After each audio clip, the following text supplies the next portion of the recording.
Now here's some welcome news for T-riders tonight. The MBTA is extending its late night service on weekends for all subway lines by about an hour.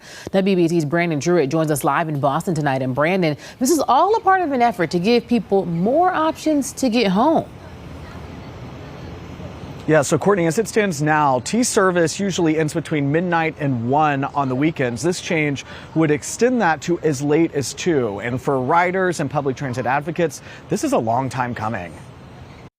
I mean, I've definitely thought it'd be nice, and I also try and get out of work early sometimes, being like, hey, can I get the cut so I can make the T home, save some money? Tess Woodleaf works at America's oldest tavern, and she uses the country's oldest subway system to get to and from work. Those late nights bartending turning into a race against the clock to catch the last train. I get to Uber home for like $40, which is like basically an hour of pay. I'm like, it's brutal. On Tuesday, new MBTA schedules were announced. The system, heavily criticized for being early to bed, will run an hour later on Fridays and Saturdays starting August 24th.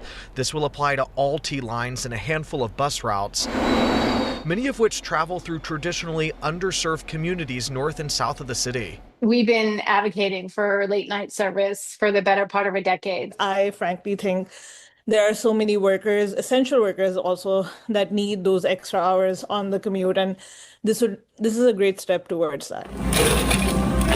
And it's not just for workers. Businesses who bank on Boston nightlife are welcoming this change. Bars can stay open until 2, but many close at 1 or earlier, and patrons are often out the door even before that to catch the train. I've seen a lot of things where people say that Boston has a fun problem, like, the nightlife isn't as great as it could be, and I think a big part of that is that, places aren't staying open later, including the trains. The state tried this back in 2014, but canceled the extended service after about a year, saying it cost too much and not enough people used it.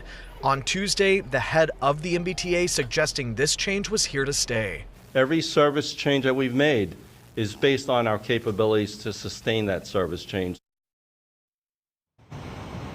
So to jumpstart this, the T is going to have free fares after 9 p.m. on Fridays and Saturdays in all of September and the first weekend of October. We're live in Boston. Brandon Truitt, WBZ News. Brandon, thank you.